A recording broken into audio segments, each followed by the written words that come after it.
Salutations, people! Welcome to Page 3 Killers, Murders That Went Unnoticed, a podcast where we dive into the murder cases that went unnoticed by our nation's newspapers. Hi, Shay. Hi, John. Hi, everybody. Hi, guys. Welcome back. And welcome to Page 3 Killers, Murders That Went Unnoticed, episode 47. Yes, and we are on episode 47. Our countdown is going strong, so we should have a couple more episodes out before the end of our season, as well as our Christmas special, which will be coming up very soon. We're like we're like the 14th. This is going to air probably next week on Wednesday, so we're just about there. Kind of crazy. This week we are talking about Wild Bill Hickok. In case, obviously a lot of people know who he is, as John pointed out. They don't know that. We re-recorded. Yes, that's true. So we're going to be talking about his dubious record as a lawman, and the murders that are attributed to him, or deaths that are attributed to him, as well as his own murder, which was really interesting. So we're gonna, before we roll into our news, do you want to give our shout outs? We have Ralulk and Chelsea Hargrett. They are patrons. Yes, thank you guys for donating. Our prime suspects. Yes. Thank you guys for donating on Patreon. And if you guys want to become a prime suspect of ours, you can log on to Patreon and donate as little as $1 a month. Our link will be down in the bio. Now for our news, I selected 1876, which I believe is the year of his death. I believe. Now, our first big news story was the February 14th, Alexander Graham Bell applies for his patent for the telephone, and on March 10th, he makes his first successful phone call. It's pretty impressive. Yeah.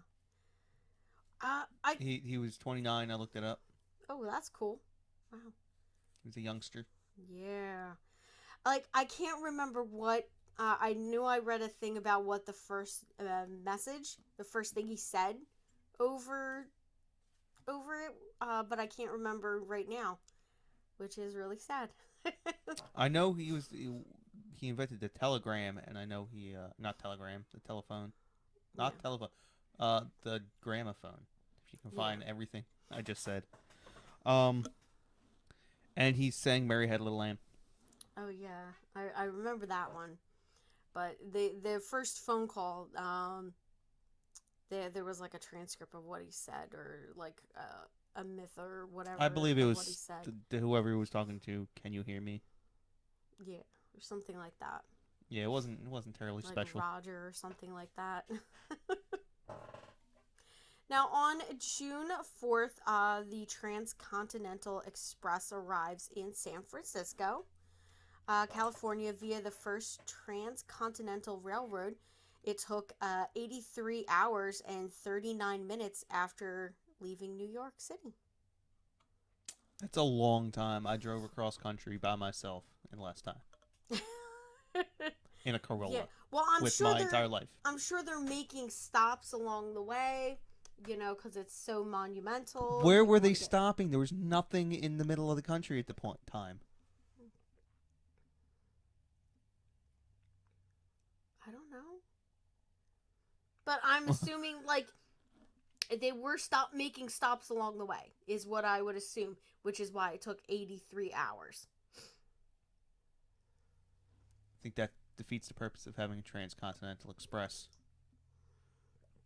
John, this is like the first. It's obviously steam engine. It's not super fast. It's fast enough. No. It is well into the steam engine era. This is the first one that goes from coast to coast. Yeah. I'm just saying, I think it's a long time. You think that's a long time, 83 hours. Yes. How many days did it take you to drive across the country? 3. Okay. Okay. And this would be... That's 72 hours. Oh, you're really going to complain about, like, Oh, a about, handful yeah, of hours? half a day, considering I had to stop and get gas, I had to sleep, and I was by myself in a Toyota Corolla with all of my life's belongings. Like, I really feel like, you know what, you're missing the whole thing. I don't... June 17th, Indian Wars, Battle of Rosebud. 1,500 Sioux and Cheyenne, led by Crazy Horse, beat back General George Cook's forces at Rosebud Creek in Montana Territory. Wasn't even state yet. Yep. Don't know where Rosebud is. Yeah. And then on the June 25th, we have the Battle of Little Bighorn. I seem to have heard about this before. Yeah. An army led under Colonel George Armstrong Custer is defeated by 1,500 to 2,500 Lakota, Cheyenne, and Arapaho. I believe that it's Arapaho. Native Americans, led by Sitting Bull and Crazy Horse. They suffered over 300 casualties.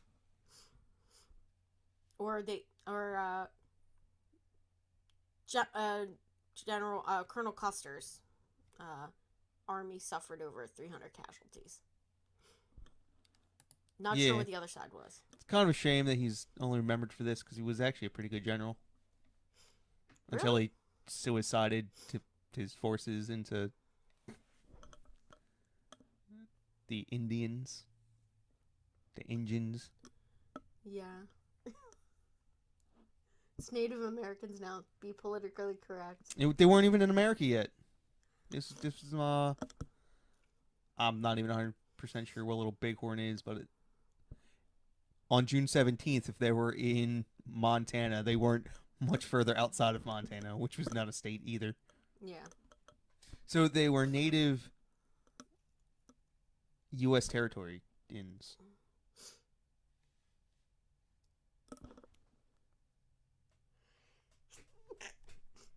Oh my god. Bless you. Oh man, I had to sneeze. That was so bad. All right. Now, the next one we have is a pretty big one. On July 4th, the United States celebrates its centennial. But not really. But not really, yeah. It depends on when you're measuring it by. Yeah. And the final one for our regular news, we have the Brooklyn Theater Fire on December 5th. That fire kills 278 people, but it's believed to be closer to like 300. They forgot how to count? Um, Or there were like people missing and there was like, yeah, that kind of Gotcha. situation. Yeah. Now for our seedy side. Now, September 7th in Northfield, Minnesota, we have Jesse James and the James Younger Gang attempt to rob the town's bank and are surrounded by an angry mob of, I guess, citizens and are nearly wiped out. So they're nearly all killed by the townspeople that they're trying to rob. You know, you don't think of the at least I don't think of, like, when I think of the West, I don't think of like Minnesota and what have you. I know. Like when you think of like the Wild West, you think of like more southern. Yeah, Texas, Oklahoma, down there. But Yeah. that really wasn't where the West was. It was out in Colorado and the Dakotas and Minnesota. Yeah. So, I mean that's kind of like interesting how we always assume that it's more southern. I think it's a Texas thing. Yeah, Texas. Texas kind of claimed cowboys, and cowboys kind of became a symbol for the Wild West. Even though cowboys weren't particularly popular in the Wild West, they really only existed for like 20 years, and they were crappy people. Yeah. So the next time you're listening to some country song and he's talking about how he's a cowboy, you know what that means, right? That means he went around stealing horses. Yeah. Which was that was a punishable offense by death. Yeah, they were basically gangsters. Yeah, that roamed like the South. Like if you stole somebody's horse, they would just kill you. Stealing cows. Like you didn't even get a trial; they just shot you and then just put a sign on your body that said "stole horses." And so then when you start putting on his wife beater and beating you, it's your own fault because he told you he's like, I'm a shitty person, but I'm a cowboy. Oh my god. I don't know. I like the next one. I like this next one because this is one of my favorite stories in American history. You want to read it then? You want to talk Boss about Tweed it? and Tammany Hall. Mother trucker got caught over in Spain. This is in November 23rd. Boss Tweed was a terrible human being as well. He basically ran New York. He was the original gangster. He was a mobster, but he was also a politician. And he famously said, "You can run anyone against me. Just let me count the votes." Oh, that wow. was his well, a direct quote. So he was like a mayor. He wasn't really a politician. I think he held some political office, but really he was the engine behind all of the politicians. Ah. And all the politicians would conveniently favor him.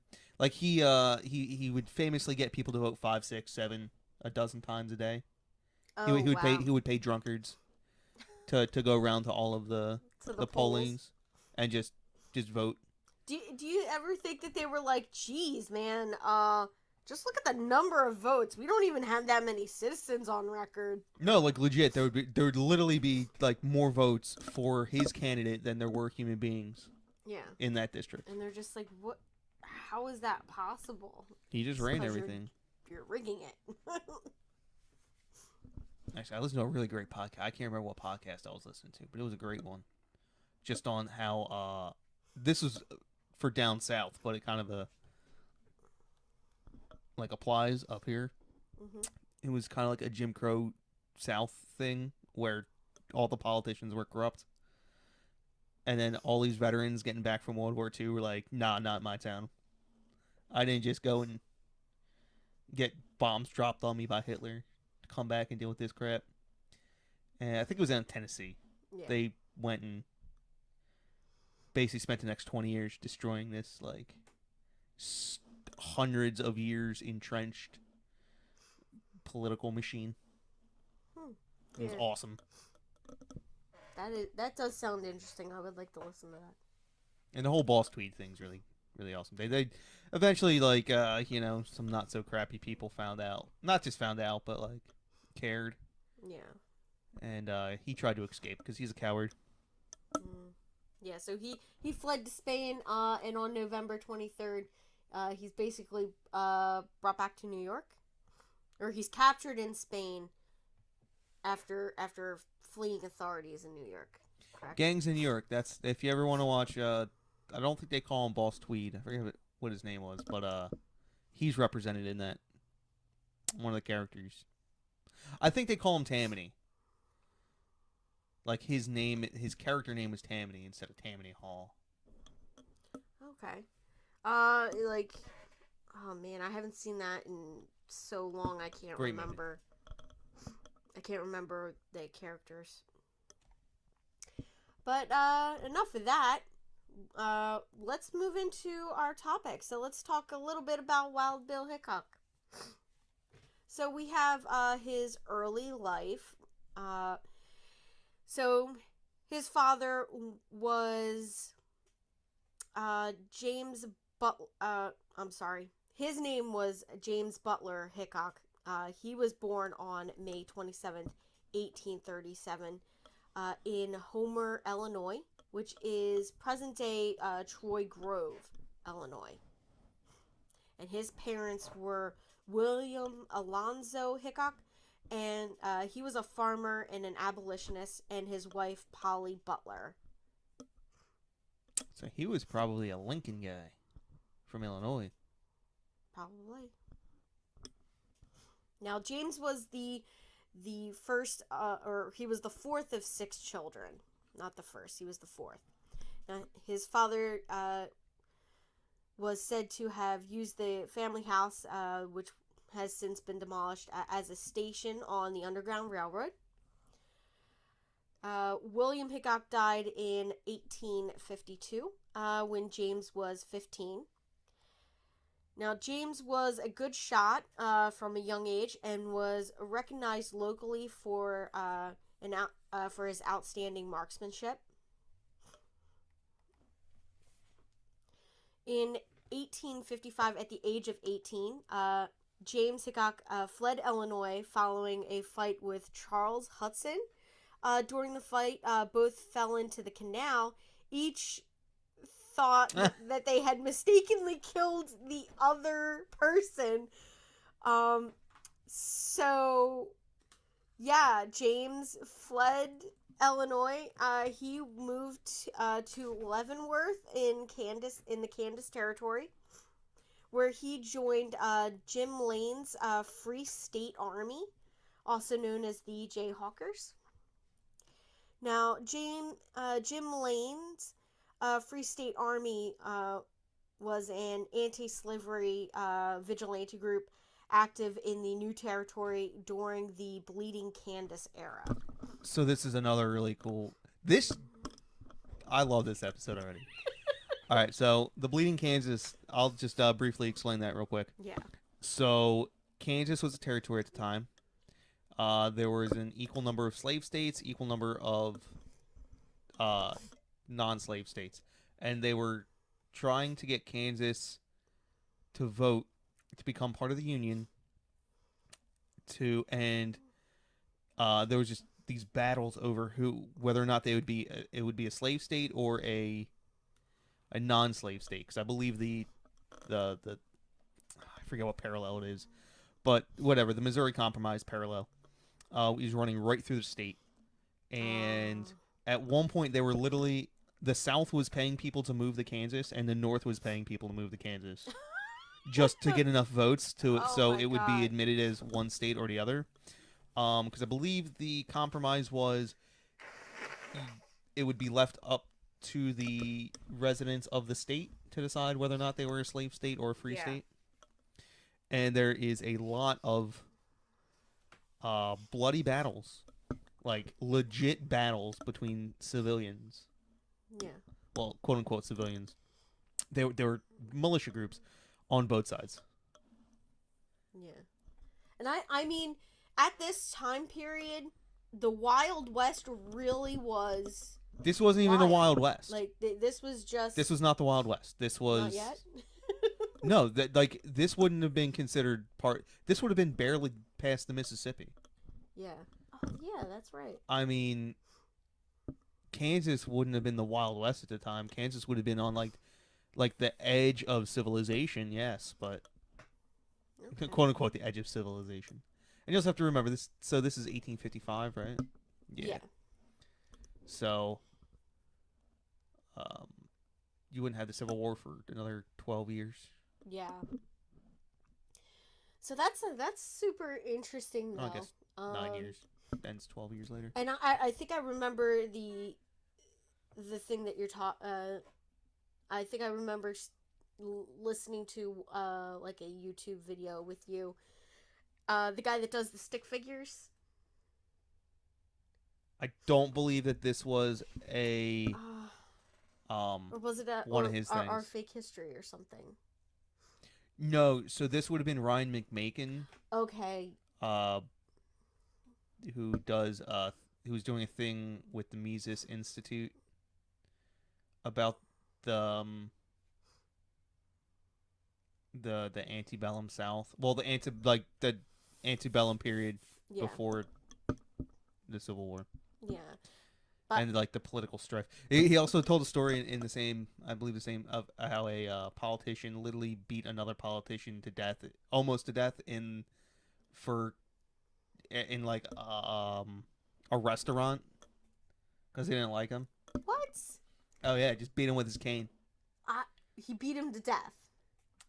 Yes, as a matter of fact, yeah, he died. Why have I never heard of this?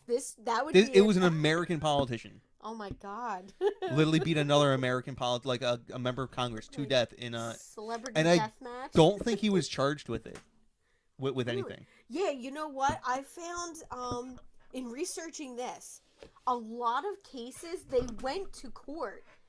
There was a lot of people who wanted to charge him, but ultimately he wasn't. Yeah, so like back in the day, a lot of things would make it to court, but the problem was that you had a lot of relatives. Like, families did not move very far away from each other at this time. The jury of your peers. Yeah, the jury of your peers was your family, your cousins, your aunts, your uncles. When a whole county has 200 people and half of them have the last name Jones. Yeah, exactly. So it's no wonder that a very large portion were either acquitted or just found innocent, or... There's also the issue of, well, two things. One, trials had to basically be no more than a day. Yeah. Because you would never be able to convince enough farmers to miss more than a day's worth of work. Yeah. So if you had to have a jury, you didn't have all day to prove your case. Yeah. So. And when we get down into talking about some of the deaths attributed to Wild Bill, you're gonna see that happen. Just FYI. You're like, it's gonna be insane that he gets away with some of these, because we got Bill Cody in this one too. Yeah. Oh man, this is like my favorite episode. So now we're gonna keep going. So while he was a jayhawker, he met a 12-year-old William Cody, later known as Buffalo Bill, who, despite his youth, served as a scout just 2 years later for the U.S. Army during the Utah War. Now, while in Nebraska, Hickok was sarcastically referred to by one man who called him Duck Bill for his long nose and his protruding lips. And he also gained another nickname in 1861 by Jayhawkers. They called him Shanghai Bill because of his height and slim build. He decided he didn't like either of those names, so he started calling himself Wild Bill in 1861. So this man can never be referred to as Wild Bill again. You don't get to give yourself nicknames. Yeah. There's a couple of famous nicknames at the bar I used to work at. Both revolving around my dad, strangely. Not him. Like, he didn't have the nicknames. But the one guy, he wanted everyone to call him, his name was Bill. He wanted everyone to call him Bronco Bill or Bronco. And he got about half the people to do it until my dad started working there, and then he's like, I'm not going to call you Bronco. I'll call you Broccoli though. So, that's close enough. And so the Broccoli kind of caught on as his official nickname. Because again, you don't get the nickname yourself. The official nickname is the one other people gave you. So his name was Broccoli. And then there was another guy, he ended up with the nickname Bubbles. Because he tried to give himself a nickname. Yeah. So your dad just picks the closest thing that's embarrassing? Or not even masculine? One of them he misheard when someone had mentioned it because he was brand new and wasn't familiar with the people, and someone had told him the name and he had misheard it.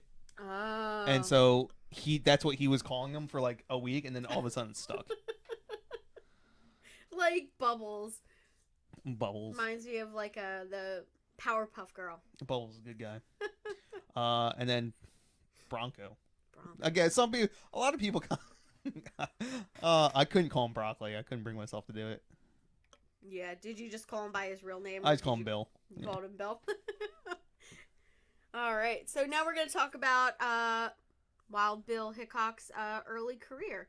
So It's not Wild Bill, it's Shanghai Bill from now on. Oh, it's Shanghai Bill. Or Duck Bill. Duck Bill. One of the two. Now, in 1857, Hickok claimed a 160-acre tract in Johnson County, Kansas, near present-day Lenexa, on what? I was just gonna say back in the day when they were just giving away land, literally just giving it away. Oh yeah, like in that movie, Far and Away. Have you seen that one? I've not. Oh my God, how have you never seen that? It's like one of the. That's where Tom Cruise met Nicole Kidman. I don't care. Before they got married. Yeah, it's an awesome movie. It's really long, but it's an awesome movie. I consider it better than Titanic. Well, it's because Titanic was a wildly mediocre movie. It was terrible. It was extremely terrible. The first half was good. The second half sucked. Once the ship started sinking, it was all. Yeah, I mean, then you're like, also the suspense was kind of up. You're like, oh, they're gonna save it. No, yeah. We all knew it was happening. Yep. Now on March 22nd, 1898. Oh my gosh, 1858. He was elected one of the first four constables of Monticello Township. And in 1859, he joined the Russell Majors and Waddell Freight Company, the parent company to the Pony Express. I did not know that was the. Huh. Yeah. And now I know. I wonder if he was like a security. I imagine that's what he did. Yeah. So well, some of those guys. Well, I mean, they obviously this is all happening before the final tracks, I guess, are laid for the Transcontinental. So they're probably building it right now, right? At this time period in 1860s. Yeah, they're building it, but I mean, there are other railroads. Yeah.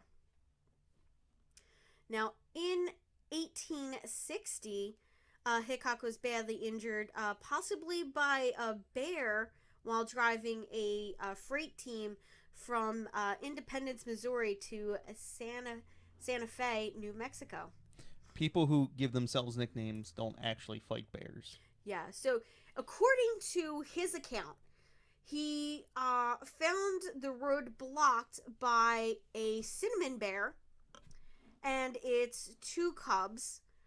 He dismounted and approached the bear and fired a shot into its head, but the bullet ricocheted off of its skull. And it just pissed it off. So the bear reasonably attacked him, crushing Hickok with its body. Hickok managed to fire another shot, wounding the bear's paw. The bear then grabbed his arm with its mouth, but Bill was able to grab his knife and slash its throat, killing it. I mean, that's actually kind of believable. Yeah. Now he was severely injured. He had some crush wounds to his chest, shoulder, and arm, as well as obviously some. This is not the time of the place. The time of the place in the world where you want to be injured like that either.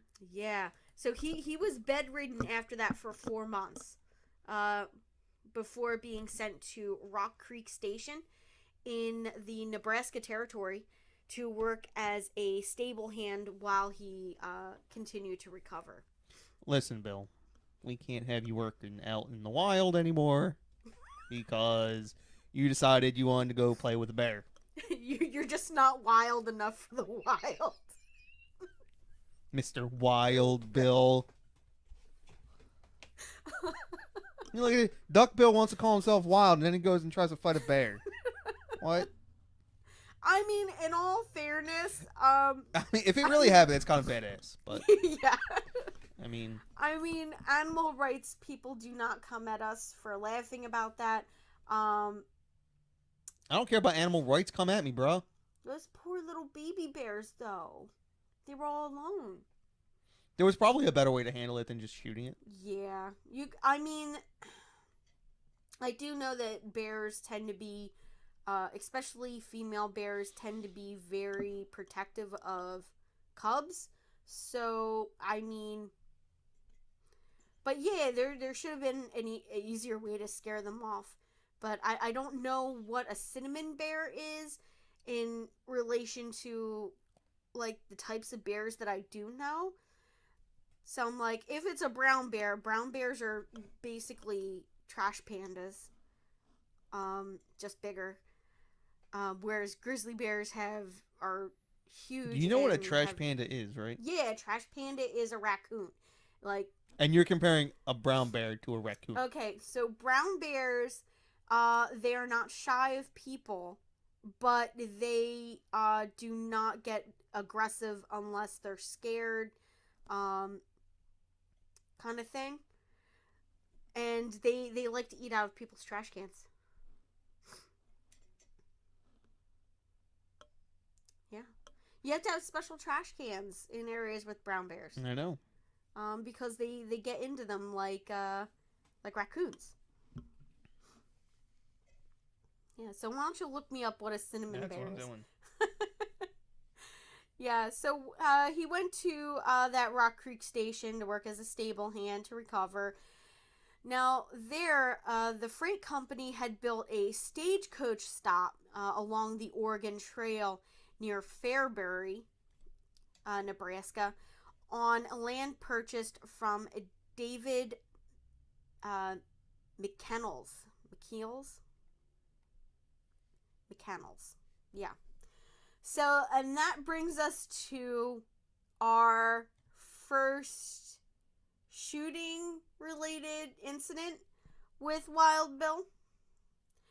Now, David C. McCannells, allegedly he was the leader of the McCannells gang in 1860. On July 12th of 1861, David went to the Rock Creek Station office to demand an overdue property payment from Horace Wellman and the station manager. Now, David reportedly threatened Wellman and either Wellman or Hickok, who was riding behind a curtain, killed McCannells. All right, so they're a black bear, and they can weigh anywhere. They can weigh up to 600 pounds, and look like baby grizzlies. Okay, so it might be a more aggressive breed of bear.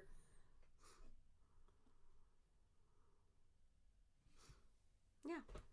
Bears are so weird. Yeah, I know. So Hickok, Wellman, and the other employee, J.W. Brink,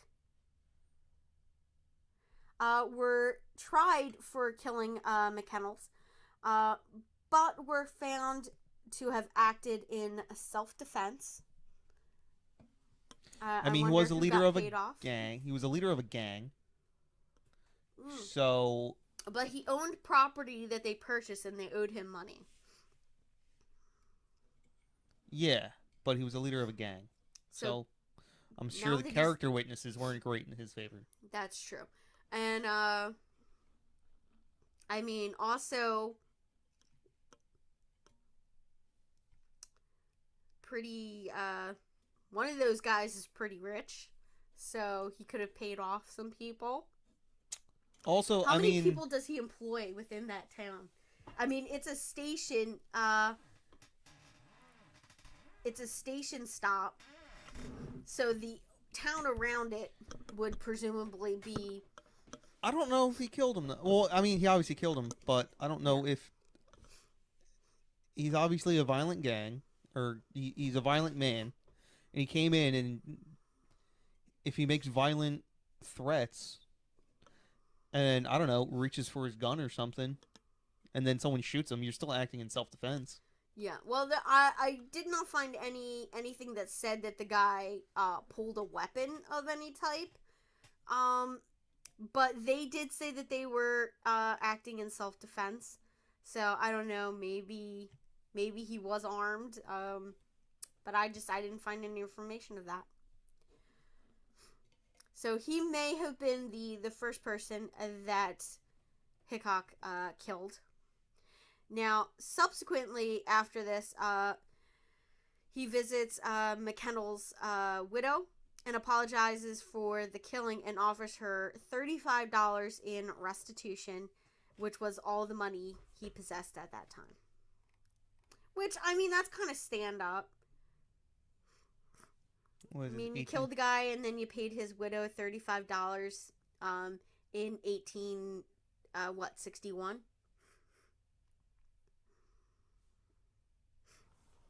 All right. What's the conversion on that? So multiply it by 315. So about $1,000. Okay. No, that can't be right. I thought it was like closer to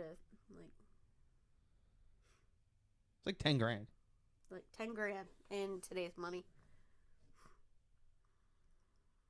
Yeah, $35 was the equivalent of 10 grand. Jesus Christ. Man, and he just gave her all of his money. Like, that's crazy. Now, April of 1861, we have the Civil War breaks out. Hickok becomes a teamster for the Union Army in Sedella, Missouri. By the end of 1861, he was a wagon master. But in September of 1862, he was discharged for unknown reasons.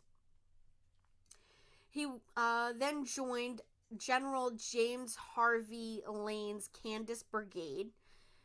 And while serving with the brigade, he saw his friend Buffalo Bill Cody, who was serving as a scout.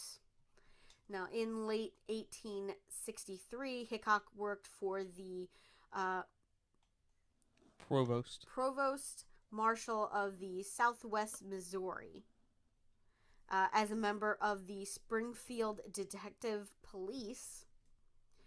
His work included identifying and counting the number of troops in uniform who were drinking while on duty, and verifying hotel liquor license and tracking down individuals who owed money to the cash-strapped Union Army.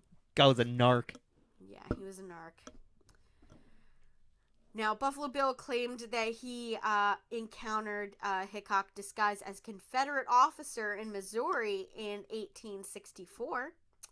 In June of that year, Hickok mustered out and went to Springfield, where he just gambled a lot. Now, in 1883, History of the Greene County, Missouri describes him as by nature a ruffian, a drunken, swaggering fellow who delighted when on a spree to frighten nervous men and timid women. I feel like this is the type of guy, when he was trying to track down all these drinking on duty guys, who would invite guys out to the bar. Mm-hmm. And then narc on all of them the next day. Yeah. Knowing that it's his day off. Now we're going to talk about his time as a lawman and a scout. Now, so we have his duel with David Tutt. Now, while in Springfield, Hickok and a local gambler named Davis Tutt had several disagreements over unpaid gambling debts and their mutual affection for the same woman. Hickok lost a gold watch to Tutt in a poker game. The watch had a sentimental value to him, so he asked that Davis not wear it in public, to which Davis agreed. and they initially agreed not to fight over the watch. But when later on Hickok saw him wearing it, he warned him to stay away. Now, on July 21st of 1865, the two men faced off in the Springfield town square, standing sideways before drawing and firing their weapons. Their quick draw duel was recorded as the first of its kind. Now, Tut's shot missed, but Hickok struck him in the heart from 75 yards away. That's impressive. Yeah. Very I was impressive. kind of impressed with that. I mean, well, he was known for his marksmanship, so... I don't care how good of a marksman you are, 75 yards away with the revolvers at the time under stress is an incredible shot. Yeah. So, apparently, before he died, Tut called out, "Boys, I'm killed," before he collapsed and died. Now, 2 days later, Hickok was arrested for murder. The charges were later reduced to manslaughter. He was released on $2,000 bail and stood trial on August 3rd, 1865. So just think, if 35 doll hairs was the equivalent of 10 grand, 2,000 doll hairs was like a lot more. Yeah, that's insane. Now, at the end of the trial, Judge Boyd told the jury they could not find Hickok acted in self-defense if he could have reasonably avoided the fight. However, if they felt that the threat of danger was real and imminent, he instructed that they could apply the unwritten law of the fair fight and acquit. This is some...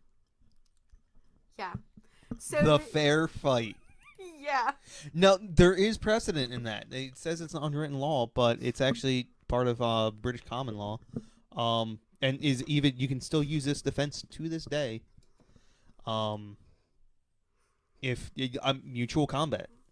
Yeah. You get, like, if you say, let's step outside, and you both step outside and you start tussling, you can get, you're not going to get, you could, if you just beat the guy down. But if you guys just start throwing blows and you both just walk away, you're not going to get assault. It's mutual combat. It's a pretty common. I mean, you can't kill the guy. You can't seriously hurt him. Yeah. But it is a real thing. Yeah. So the jury voted, and he was basically acquitted. Which resulted in public backlash and criticism of the verdict. I could never, ever, ever imagine a judge giving that instructions to a jury in not in modern today. times. Yeah, like I know that there was like a code to a duel, like having a duel, like back in like the 1700s, and I mean that's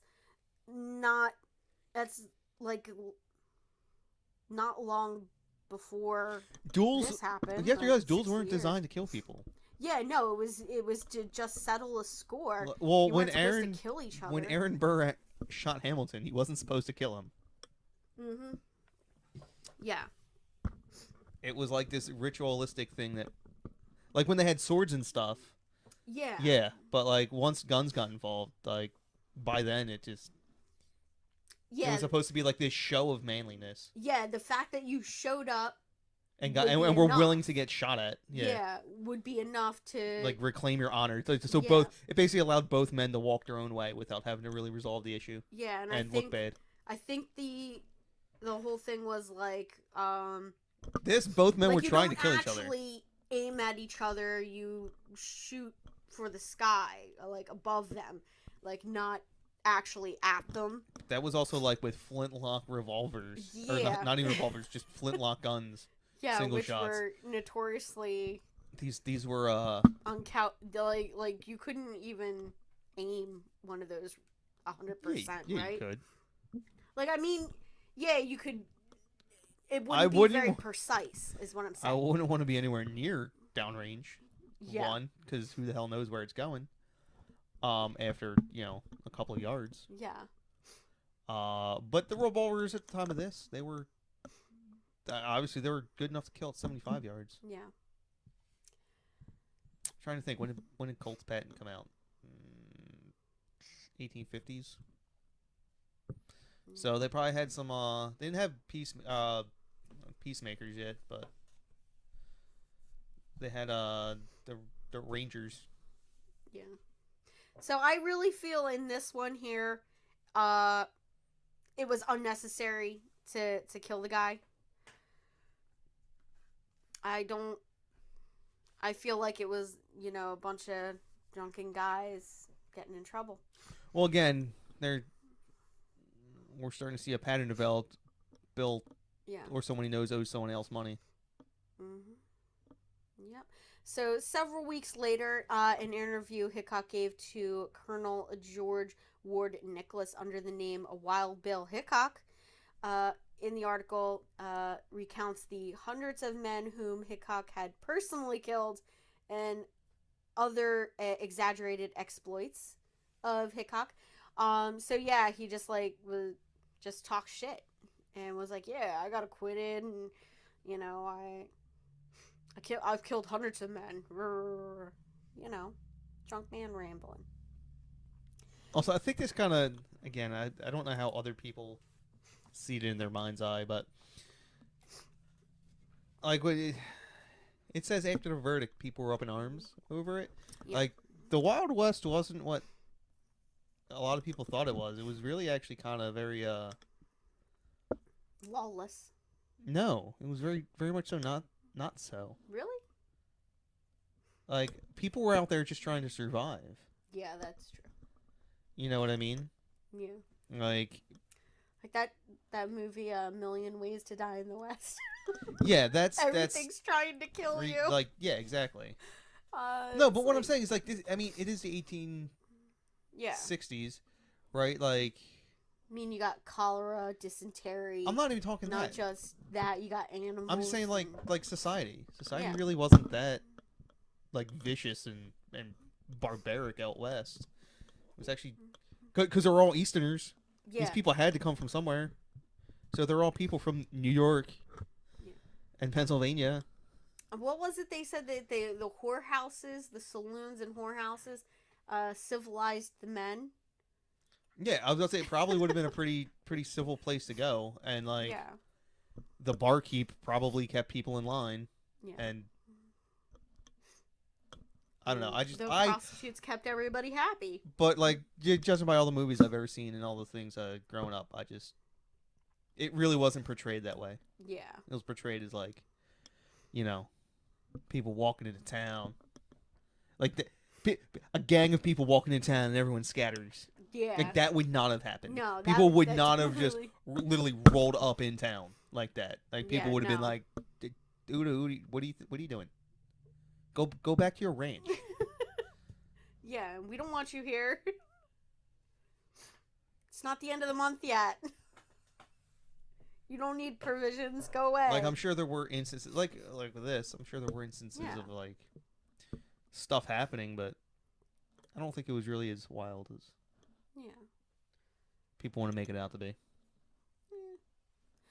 Yeah. So the article that was written was very controversial. Wherever Hickok was known, and several frontier newspapers wrote rebuttals. Yeah. To that article. Now, as a deputy, now we're going to talk about what when he was a deputy, a U.S. Marshal in Kansas. You want to know what I think a really good show is? What? To demonstrate my point, Dr. Quinn, Medicine Woman. Like, I'm not even kidding. Really? Go watch the show, and I feel like that show probably is much closer to what like Western life was like, rather than or that Canadian one, Where the Heart Is or whatever. Yeah, it's like on Hallmark Channel or something. Exactly. It's like, as opposed to something like they're just trying to survive natural elements, not each other. More or less, they're trying to survive disease, illness. So I think this even illustrates it even better. So, like, one of the episodes there, and if you think about the timeline right around now, baseball was a thing. There were Yeah. traveling baseball teams out west. Really? Yes, they were exhibition like barnstorming teams. So like that's how not wild the West was at this time. Huh. Literally, they're like baseball fields were a thing. Interesting. Yeah, you never see a baseball field in the Wild West. But you know what? No, I mean, granted, we're talking. This is like the New York. I forget what it's called. The Knickerbocker rules Yeah. or whatever. So we're talking like Abner Doubleday. Okay. Even though he didn't invent baseball at all, he'd probably never even heard of baseball, never even watched a game in his life, but he's credited for inventing it. Uh, well, we're talking like that level of early on, but you would have barnstorming teams at this time, Yeah. and people trying to create leagues.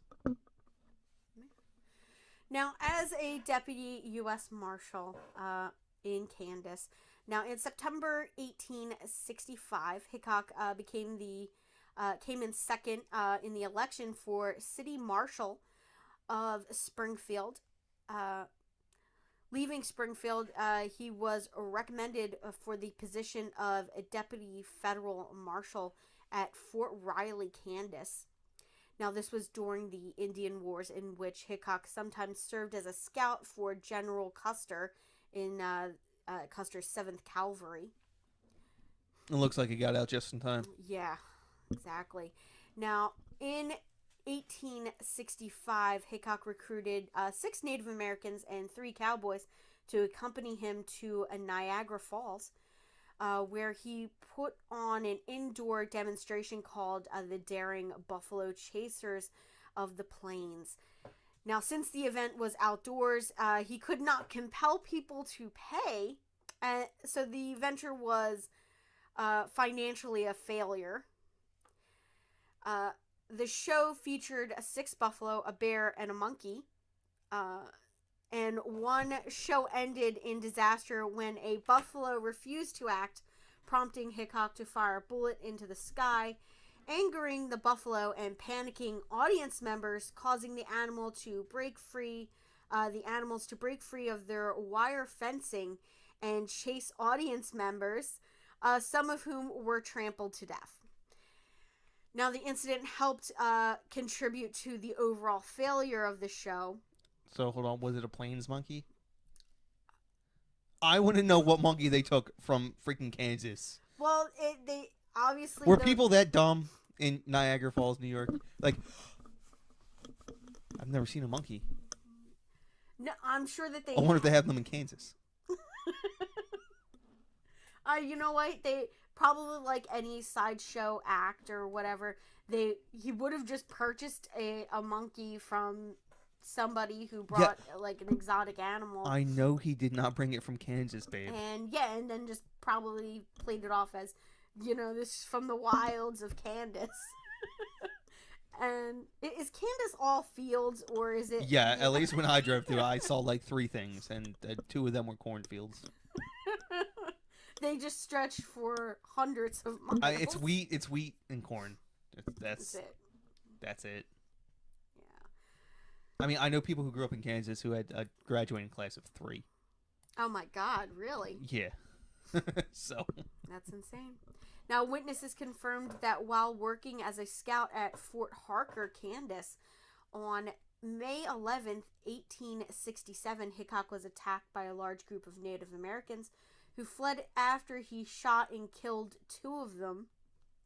Now, in July, Hickok told a newspaper reporter that he had led several soldiers in pursuit of Indians who had killed 4 men near the fort on July 2nd. He reportedly returned with 5 prisoners after killing 10.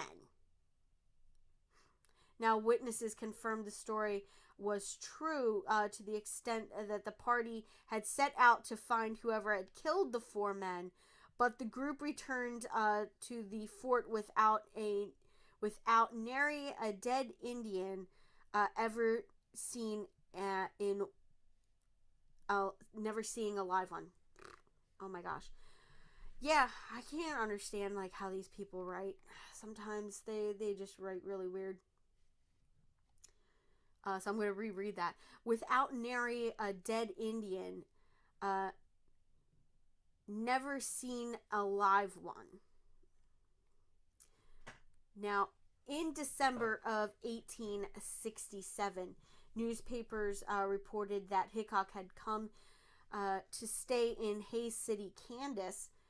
He became a deputy U.S. Marshal, and on March 28th, 1868, he picked up 11 Union Army deserters who had been charged with stealing government property. Hickok was assigned to bring the men to Topeka for trial and requested a military escort from Fort Hays. He was assigned a Buffalo Bill Cody as sergeant and 5 privates along with him. Now, on September 1st, 1868, Hickok was in Lincoln County, Kansas, when he was hired as a scout by the 10th Cavalry Regiment, which was a segregated African American unit.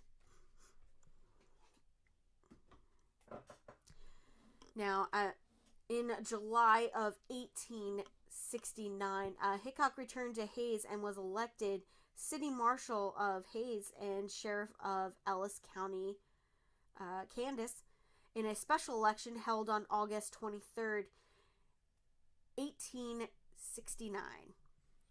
Now, Boy, this guy got around. Yeah, he did. Yeah, he held and lost a lot of jobs.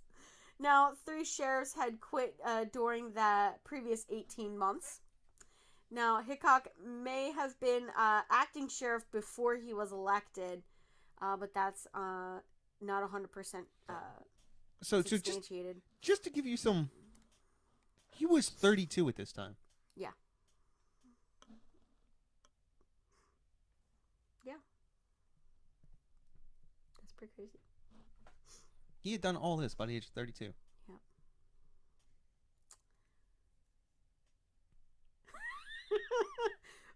You've got a lot more schooling than he did. No, I'm just saying, like that's impressive. Like, you don't think about it, but like he did all this by 32. Yeah. Now, the regular county election was held on November 2nd of 1869. And Hickok, running as a independent, lost to his deputy, Peter Lehan. Yeah. Lanahan. Dude. Running as a Democrat. That guy ran as a Democrat. Even so, Hickok remained the sheriff and the deputy remained the deputy, respectively. So it was kind of pointless to have an election. So as the sheriff of that area, he had about three more incidences where he shot and killed somebody. So the first one was in September of 1869, his first month as sheriff. Hickok killed 2 men. The first was Bill Mulvey, who was rampaging through town drunk, shooting out mirrors and whiskey bottles behind bars. Citizens warned Bill to behave because Hickok was sheriff. So Bill angrily declared that he had come to town to kill Hickok. When he saw Hickok, he leveled and cocked his rifle at him. Hickok waved his hand past Bill at some onlookers and yelled, "Don't shoot him in the back, he is drunk." So when Bill wheeled around on his horse to face those that were supposedly standing behind him, he was shot from behind by Wild Bill Hickok. I see nothing wrong with this one. Yeah, Wild Bill shot him in the temple. Which is, I mean, that's pretty...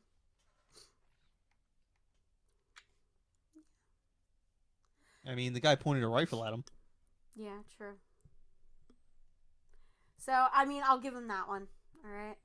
Now, the second one was a Samuel Strawhun, a cowboy who was causing a disturbance in a saloon at 1 a.m. on September 27th when Hickok and his deputy went to the scene. Strawhun made remarks against Hickok. Hickok killed him with a shot through the head, and Hickok said he had tried to restore order. At the coroner's inquest into the death, despite very contradictory evidence from witnesses, the jury found the shooting justified. All right, this one he overstepped his bounds. Yeah. This is our George Floyd moment. Yeah. And he got away with it. So, move on to our third and final one for his job there. Now, on July 17th, 1870, Hickok was attacked by two troopers from the 7th U.S. Cavalry, Jeremiah Lonergan, and John Kyle in a saloon. Jeremiah pinned Hickok to the ground, and Kyle put his gun to Hickok's ear. When Kyle's weapon misfired, Hickok shot Jeremiah, wounding him in the knee, and shot Kyle twice, killing him. Now, Hickok lost in his re-election bid as deputy following that incident. Again, that one. I mean, yeah, I'll give him that one.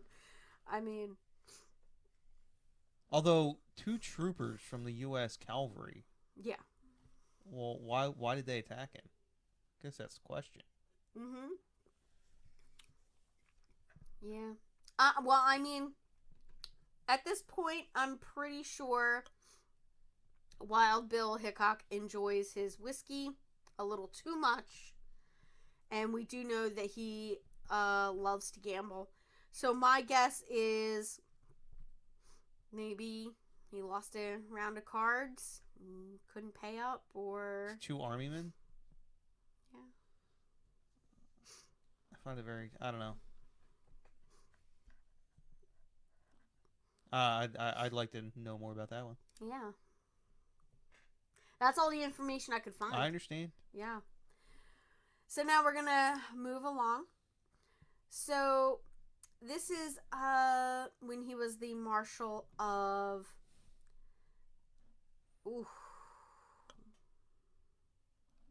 Abilene, Kansas? Yeah. You know there's no D in Kansas, right? It's how I sound because of my nose. It's all stuffed up. Okay.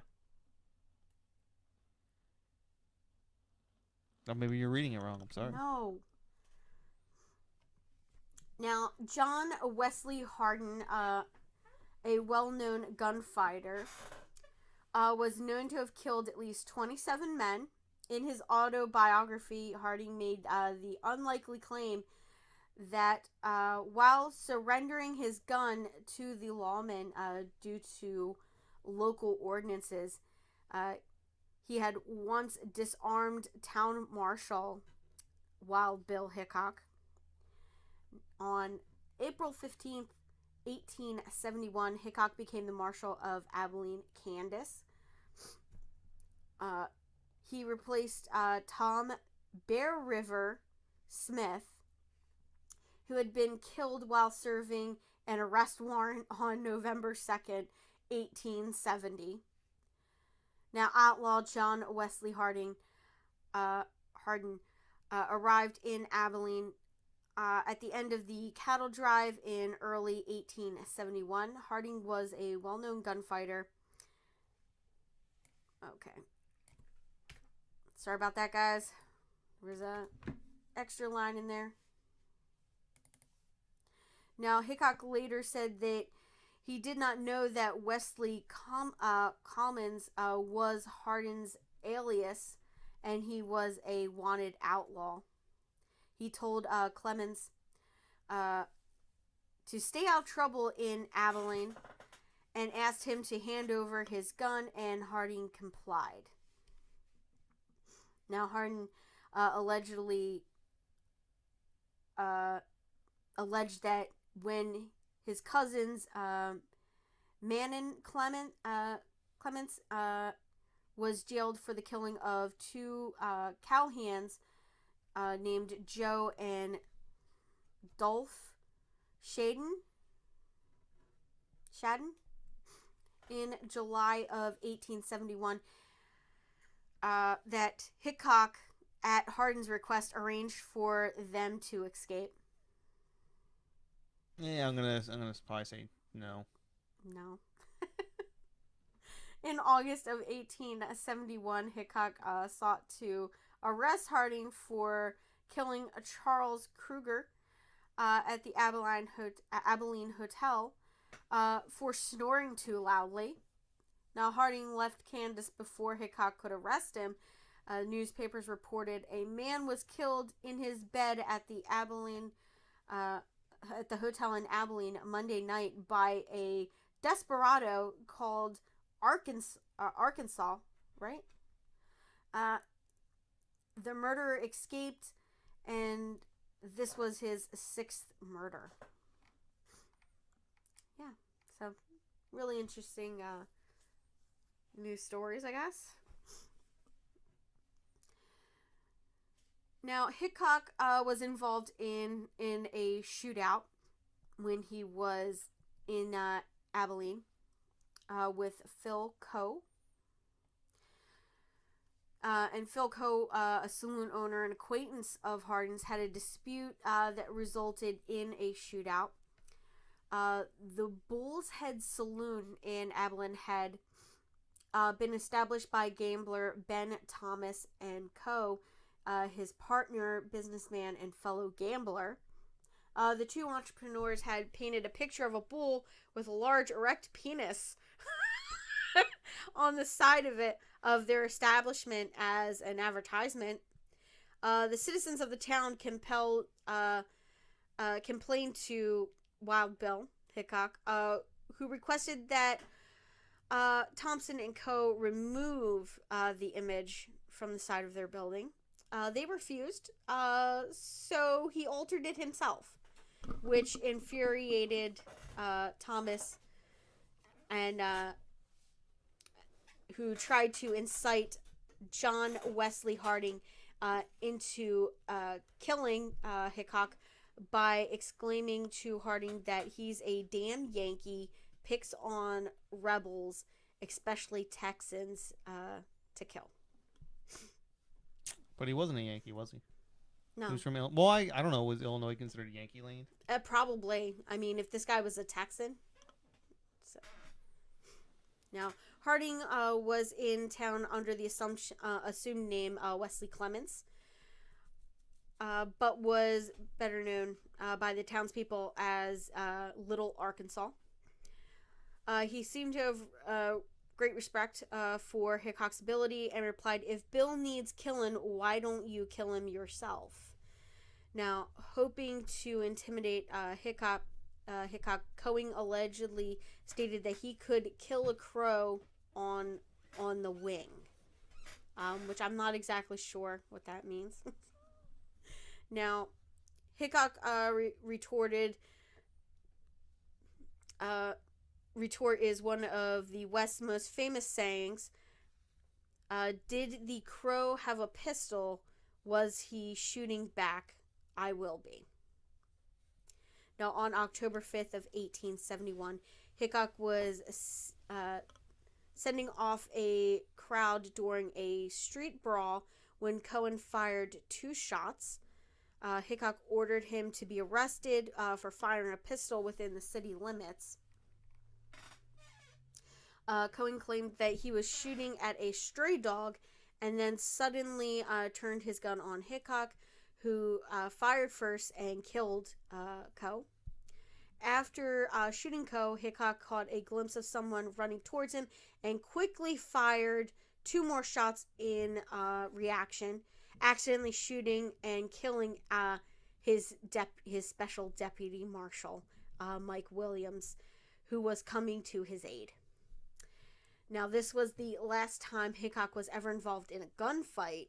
An accidental death of Deputy Williams was an event that haunted Hickok for the remainder of his life.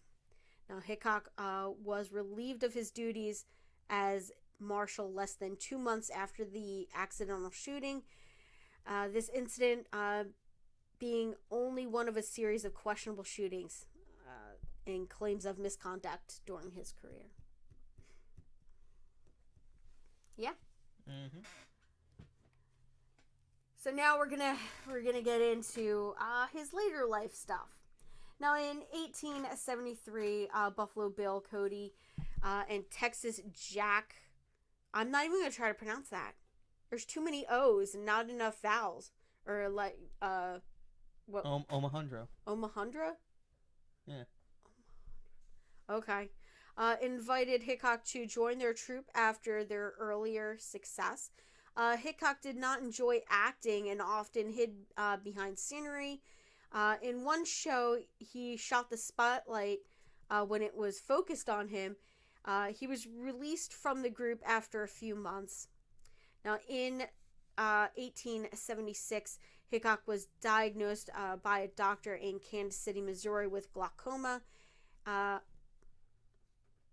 and ophthalmia.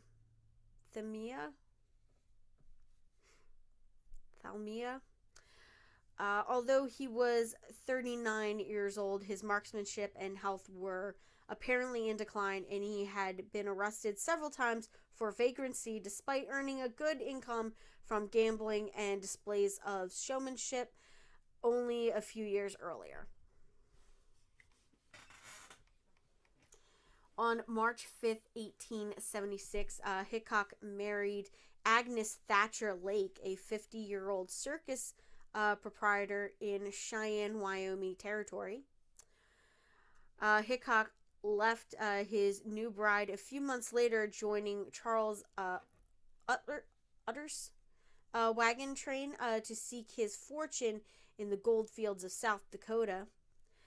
Shortly before Hickok's death, he wrote a letter to his new wife, which read in part, "Agnes, darling, if such should be we never meet again, while firing my last shot, I will gently breathe the name of my wife, Agnes, and with wishes even for my enemies, I will make the plunge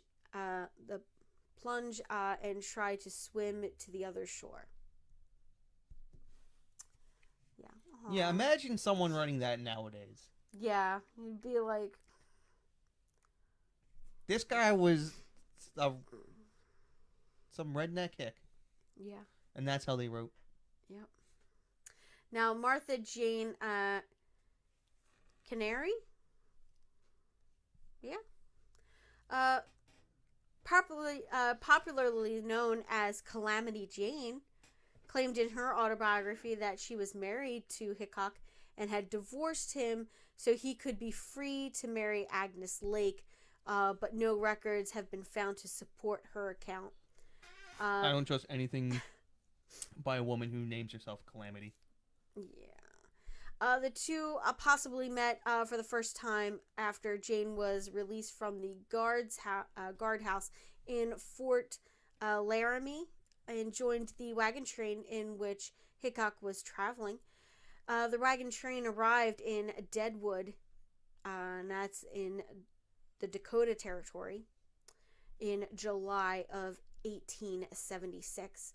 Now, on August 1st, 1876, Hickok was playing poker with Nuttall and playing poker at Nuttall and Mann's Saloon No. 10 in Deadwood. When he when his seat opened up at the table, a drunk man named Jack Mccall sat down to play. Now, Mccall lost heavily to Hickok. So Hickok encouraged Mccall to quit gambling until he could recover his losses and offered to give him money for breakfast. Now, although Mccall accepted the money, he was apparently insulted. The next day, Hickok was playing poker again. Now, he usually sat with his back to the wall so that he could see who was coming and going, and he couldn't be surprised. But at this time, the only seat available when he joined the game was a chair facing away from the door. He twice asked another man at the table named Charles Rich to change seats with him, but Rich refused.